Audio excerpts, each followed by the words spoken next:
story of Fusionfall was insane. Cartoon Network. About 10 years ago, I used to play Fusionfall all the time. I used to play other games like it. Wizard 101, Mabinogi, Toontown, Dragon Ball Online, Ion, Final Fantasy 14, Dungeon Fighter, and the list goes on. Bro, over on my main channel, I put references all the time in videos, which you may or may not notice, but it's okay. And just to make this very clear, Fusionfall had closed on the official website for Cartoon Network, but it's still up to this day. There are public servers out there that still update the game. They just pretty much are in the hands of the audience now. The game is still alive and well, just like Dragon Ball Online. It has the same thing going on. I wanted to watch this video and didn't want to leave y'all out. So here we are. Perfect. Can you imagine a game where the most iconic Cartoon Network characters had to team up to save the world from an alien invasion? Yes. I'm talking about fighting side by side with characters like Johnny Bravo, Fuzzy Lumpkins, Dexter, or even Coco.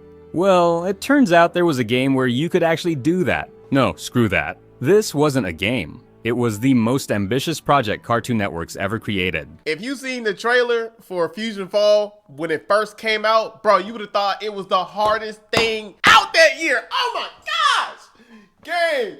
That game was so freaking fire when you first looked at it. You like, damn. And it was nice, bro. Hi, I'm Dr. Panda, the only panda who ever joined the Powerpuff Girls, and in this video, we're going to talk about the legendary crossover game, Fusionfall. What was its story? Why was it shut down just 4 years after launch? And why was the game's revival abruptly canceled? Let's get started. Fusionfall was a massively multiplayer online game released on January 13th, 2009. It was developed by Cartoon Network and a South Korean studio called Grigan Entertainment. And you're gonna want to remember that name because it'll be very important when we talk about the game's downfall. According to Fusionfall's executive producer Chris Waldron, prior to the beginning of the game's development in 2006, they had been working to get the green light for over 4 years, but they needed to make sure the business model and the development partner were absolutely perfect before the project could get approved. After searching all over the world for a developer, they found Grigan Entertainment in South Korea and decided they were the perfect partner thanks to their animation style and sense of humor. As for the business model, although both Cartoon Network and the Korean developers initially preferred to use microtransactions, they realized it wasn't practical since the game was aimed at children, and they knew parents wouldn't be thrilled about their kids constantly asking for money to buy things in the game. For this reason, they went with a subscription model instead. The game was free until your character reached level 5. I'm gonna be honest with you, that model worked out for one game and one game in particular. I think you know what I'm gonna say. Wizard 101. Wizard 101 never shut down. Wizard 101 is still well and alive because they incorporated this exact system, but I'm gonna be honest with you, I'd prefer to play Wizard 101 over Fusionfall, even though Fusionfall was goated. Just saying. For which you had to pay for a subscription to keep playing. The prices were $5.95 for 1 month, $14.95 for 3 months, and $49.95 for a full year. There was also a family plan option that included 4 individual subscriptions for $9.95 a month, which was an absolute steal if you ask me. Okay, let's get to the meat. What was the story actually about? Well, it revolved around Lord Fuse, the evil leader of an alien planet called Planet Fusion, a world that travels across the universe consuming other planets. At this point, he's already eaten most of the planets in the solar system, so his next target is Earth. And this is where the prequel comic comes in, which is important to understand the events of the game. Basically, the comic's story begins with Dexter detecting an unidentified object heading toward Earth. What first looks like a meteor is spotted by several characters like Ben or Samurai Jack. Seeing these characters in that type of style, like it looks like an anime type of style, was so fire, bro. When I tell you, yo, what a time to be alive. I'm so glad I got to experience the debut release and even the downfall and even like the code that was dispersed amongst the audiences to create public servers for people to still play the game. Same thing with Toontown. Toontown did the same thing. It's still alive and still well. I think it's Toontown Rewritten, I believe. And for Dragon Ball Online, I think it's Dragon Ball Online Revelations or Dragon Ball Online Global. One of the two. Same thing with Fusionfall. I forgot what the name for the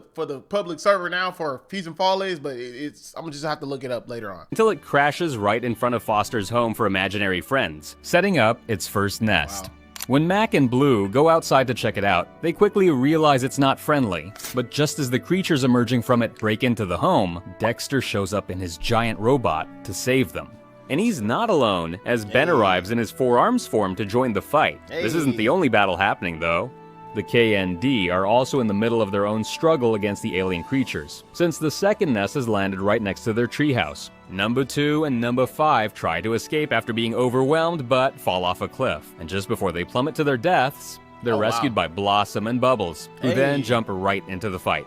Dexter appears with the others and informs them that there are 3 creature nests and that nothing seems to work against them, but a breakthrough happens right afterward. They retake Townsville City Hall, and Dexter explains that he and Professor Utonium discovered that one of the nests is a central core that seems to be powering up, preparing for something big, and the other 2 nests are connected to it. It's like the Cartoon Network Justice League. Like, Dex at the top, Professor Utonium at the top. Like, it's so awesome, bro. Oh my gosh, bro. Especially if you watch the trailer for the game, bro. It was so gas. I love the, like, original Dexter, but this Dexter, when he's older, I can get down with this Dexter. That Dexter cool. So, the Cartoon Network team must destroy the central core before it becomes fully operational, or the consequences could be catastrophic. The plan is simple. The heroes have to keep the 2 nests busy, both the Foster's home one and the treehouse one, while Dexter and the Professor attack the central core using the new weapon Dexter is about to build. The attacks have to be simultaneous so that the nests can't regenerate each other, which makes teamwork absolutely crucial. But this idea doesn't sit well with Blossom number 5 and Blue. Mac convinces everyone that they need to work together, but then another problem comes up. One of the components for Dexter's weapon is only manufactured by a single company, Mandark Industries, owned by his eternal rival. Oh, and there's a second problem. Another one of the components used to be at Townsville City Hall until it was stolen by Mojo Jojo. So the plan to obtain the components needed to build the weapon that will allow them to carry out the second plan is... Oof, that was a tongue twister. They'll split into 2 teams while Dexter and the Professor start building the weapon. Blossom and Bubbles will go with Ben and number 2 to deal with Mojo Jojo, while the team visiting Mandark Industries will be made up of number 5, Dee Dee, Mac, and Blue. The Mandark team infiltrates Mandark Industries until they come face to face with the evil Mandark. Meanwhile, the Mojo team manages to enter his secret base, which they realize is completely empty. Where is Mojo? Mandark refuses to hand over the component until Dee Dee asks for it. And since he's completely in love with her, he gives in, but with one condition, that he also gets to join the team. Back at Mojo's base, number 2 finds the component just as the place is invaded by the alien creatures, forcing a desperate escape with the item in hand. Now aboard Dexter's ship, Dexter is forced to form a temporary alliance with Mandark because it's the only way they can build the weapon they need to save the world. But time is running out, and although the Mojo team has returned, they're leading the invaders straight to their hideout. So with the clock ticking, Dexter, Mandark, and the Professor begin working on the weapon while the rest of the team tries to hold back the attacking forces, all while the assaults on the 2 nests also begin. But when Dexter is finally ready to fire the secret weapon, it malfunctions. And that means... the central core manages to activate, unleashing an unstoppable blast of space. But all is not lost, because now Dexter's secret weapon finally kicks in, completely destroying the nest and triggering a victory celebration among the heroes. But why doesn't it feel like a victory? It's always a but, bro. It's like you do so much and get so far, but then you hit that however. People begin falling from the sky, and one of them is Mojo, whom Blossom grabs with the intention of punching him in the face repeatedly. But before she can do that, an explosion in the sky catches everyone's attention. With a struggling breath, Mojo tells them with sadness that the blast was a beacon and that now, Planet Fusion is here. The end of the comic leaves us right at the beginning of the game where we see alien forces- Nah, that's cold. I ain't gonna cap. That is cold. You start with the comic, and then when you finish the comic, it goes straight into the game's trailer. Now, this is the trailer I was talking about, chat. This is if you ain't seen this, you witness peak. Starting to fall into the cities, kicking off the invasion as they take control of everyday objects and turn them evil, like this school bus. But the invasion won't be that easy for Fuse, because as we saw earlier, the characters are ready to join forces to defend Earth. And they won't be alone, because they'll be accompanied by the Avatar, which is the character controlled by the player. That's right, in this game, you don't control a Cartoon Network character, but your own customizable avatar. Now, as you've surely noticed, the characters have some pretty significant design changes. I mean, where's number 1's Arnold-shaped head? In an interview with GameZo, the game's community director Richard Weil explained that some of the characters are aged up a bit to bring them all into the same basic age range of the target audience, and that's supposedly the reason behind the changes. So to be honest, I'm not totally convinced by that explanation, because while the redesigns can be an interesting reimagination of the characters, I think keeping them closer to their original versions would have emphasized the Cartoon Network essence that the game already has in huge amounts. Do you like the redesigns? I'll read you in the comments. I disagree. I prefer the age up factor. It seems like more of something that would happen in the future. Cause like, I like the designs. I like the older thems. It's cool to like watch them in their shows and then you go to the game and then, oh, all of a sudden Dex is like way more aged up now. So it's in the future type shit. You know what I'm saying? Like, it's pretty cool to me. I like it. Now, physical appearance isn't the only thing that changed. Their context did too. For example, Dexter is no longer a kid, and that has major implications. Yep. He's now a world-famous genius, an inventor, and one of the leaders in the fight against Lord Fuse. Which is so cool, like I said, bro, because it's like a sequel to their own shows. Like, it's so cool, bro. I like that. This nigga's a world-famous scientist now, and like, it's so cool, bro. I like that. He's also founded his own company, Dex Labs, and built his very own robotic assistant. And as if that weren't enough, he's also the character who kicks off the entire story of the game. Yep. You see, after creating our character, we start locked inside a vault while Dexter is programming his time machine. But before he can send us off, DD presses a button that completely changes the date we were supposed to travel to, triggering all sorts of alarms. As we regain consciousness, we're told that we were sent much farther into the future than Dexter intended. We get up to a battle taking place on the rooftops of Dex Labs involving some of the few surviving members of the cartoon team. So we follow Ben and Number 5 into the fight in what basically works as a tutorial mission. They explain that Fuse's invasion is already far along, and if the green goo keeps spreading, it'll soon take over the entire planet. Once the battle ends, Dexter recognizes us from the past and explains that his sister messed up the time jump and destroyed the time capsule. So now we have to make it back to the past to save the world. Dee Dee is even aged up and she's still a dumbass. Come on, bro. Come on, man. Because in the future we're currently in, Dee it's already Dee! too late. Yep, the game is divided into two timelines. The future, as I said before, is in a fully apocalyptic stage. Planet Fusion is extremely close, and only a few areas have survived the infected sea, so they now look more like islands. Basically, all hope is lost. When the player obtains 4 nanos, the time machine is finally repaired and we're sent back to the past, which is by far the best looking timeline of the two. And don't worry, we'll talk about nanos in a second. The world of the past is divided into different areas, many of which are based on iconic locations from the shows. For example, there's Nowhere, based on Courage the Cowardly Dog, which serves as a base for Courage, Kevin, and Juniper Lee. Or Foster's Home for Imaginary Friends. When I tell you exploring those areas in the game, bruh, oh my gosh. I used to pull up to Ice King's place all the time in the middle of the sea. Going to Foster's house, bro, shit is so cool, bro. Oh my gosh. Look, I'm gonna hook y'all up with the server that's public now right after this video. I got y'all. Don't worry. Mello got you. Devonte got you, cuz. Oh, you ain't gotta worry about it, Slime. I got you. Just hold on. Let's finish watching the video first. Where we can find characters from the show like Frankie or Eduardo. Also, I love how it looks on the inside. There's also Peach Creek Commons, where Ed has built a cardboard fortress. Yeah, you get the point. Now, during our adventure, we can find small levitating creatures that we can equip to get special abilities. They're called nanos, and they're basically chibi versions of Cartoon Network characters that are considered the strongest weapons Earth has against the Fusion invasion, since lore-wise they were going to be mass-produced and distributed among the soldiers to fight off the aliens.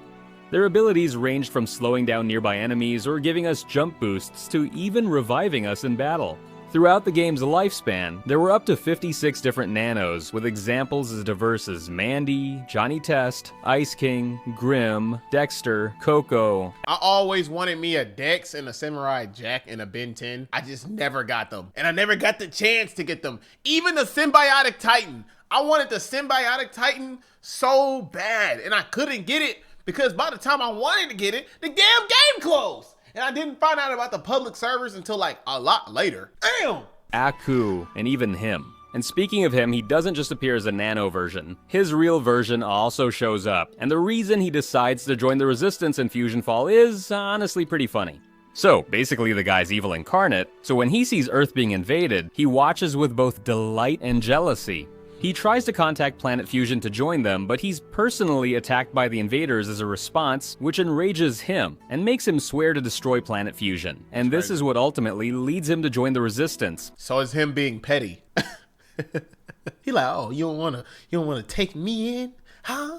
Alright, I'm gonna destroy y'all since y'all don't wanna take me in. Establishing himself in Ennsville. Now, as amazing as this massive crossover event was, it unfortunately had a lot of issues behind the scenes. It did. The game officially launched in January 2009, but that same year, the game's developer ran into major financial problems, The same year I started YouTube. Yeah, like officially. including a failed attempt to enter the South Korean stock market, which led to its bankruptcy just 7 months after the game's release. Oh man. Since Grygon could no longer contribute to development, all assets and development duties were transferred to an in-house team at Cartoon Network, but this proved to be an enormous challenge for them. The task was monumental, and since they could no longer provide the necessary support for the game on their own, they decided to make it completely free in 2010, allowing players to finish it and access all collectibles at no cost. And I think that when they made this decision, they already knew it would be impossible to keep the game running for as long as they had originally planned. That's when they knew the game was gonna die. When you make a game completely free, no microtransactions, no none of that, your game is doomed to die. It counts its days. You don't have long. Either way, this change had dramatic implications on the game's finances, so Fusionfall was ultimately shut down on August 29, 2013. Now granted, right? These public servers are completely free, but there are loopholes to getting money to fund the game. Now, they do it out of the love for the game and the kindness of their hearts. But I'm gonna say it one more time. There are loopholes with these private servers to get money to keep funding the games. It is what it is. After only 4 years of existence. But that wouldn't be the end of Fusionfall, because we'd still see 2 more editions of the game. So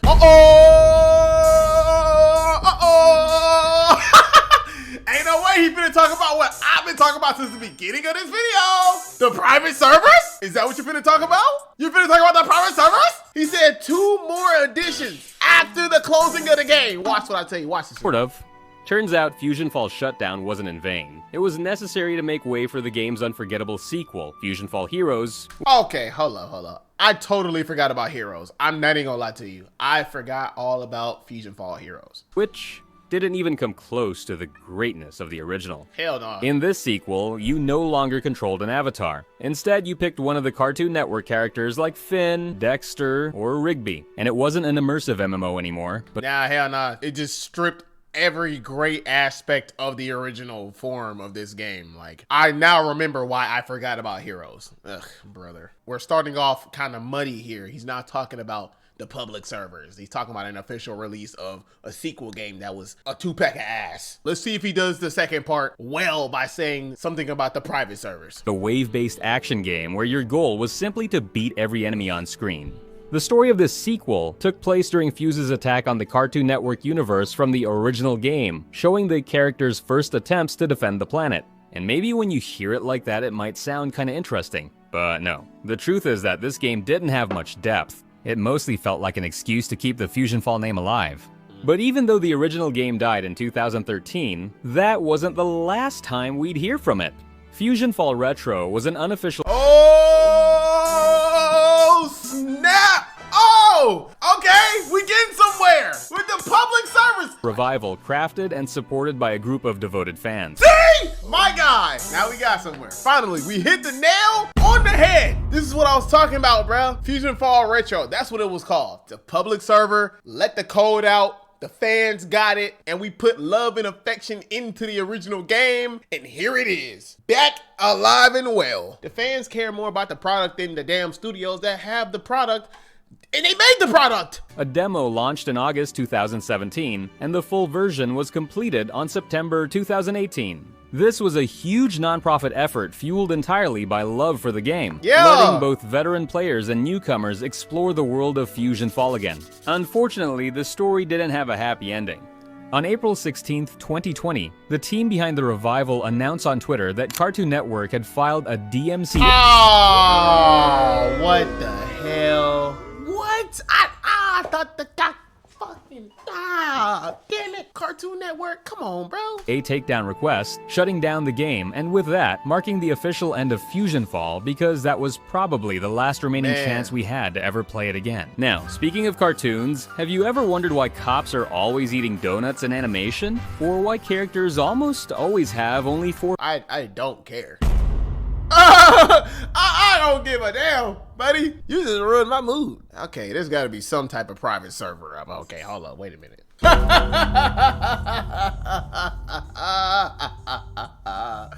Ladies and gentlemen, this is what I was talking about when I said you can literally play still even after Cartoon Network sent that bull crap to Fusionfall Retro in 2025.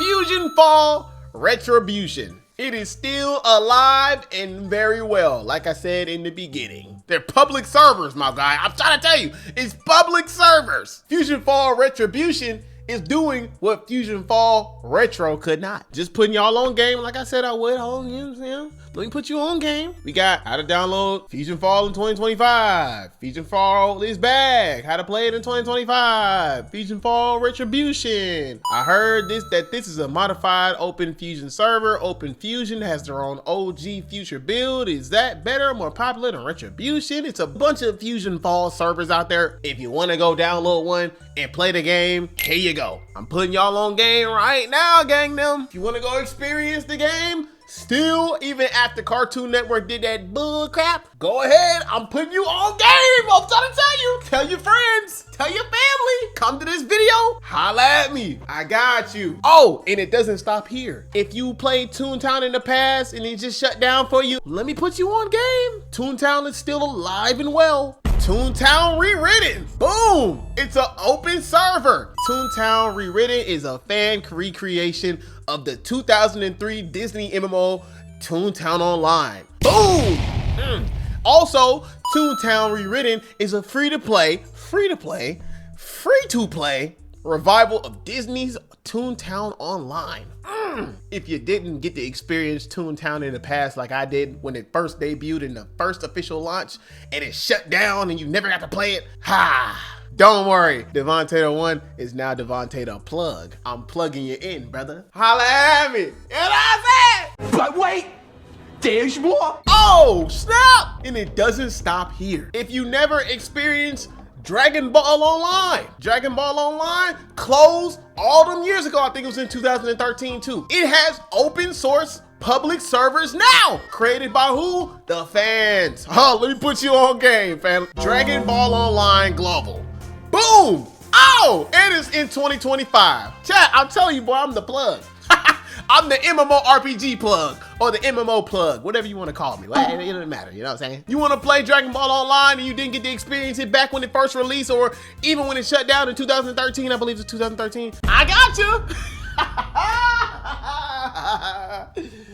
Oh man, let me know what y'all think about this video in the comment section. How you feel about what you just saw. If you played the game back in the day, tell me your experience. Let's have a conversation down in the comment section below, because I played the game too, experienced it. Back then, I experienced the open source public servers. I played all those too, etc. And if you didn't play none of these games I plugged you into because it shut down like the official release, hey, this is your video. And with that being said, I'll see y'all in the next video or online. And until the next time, shalom or shalom.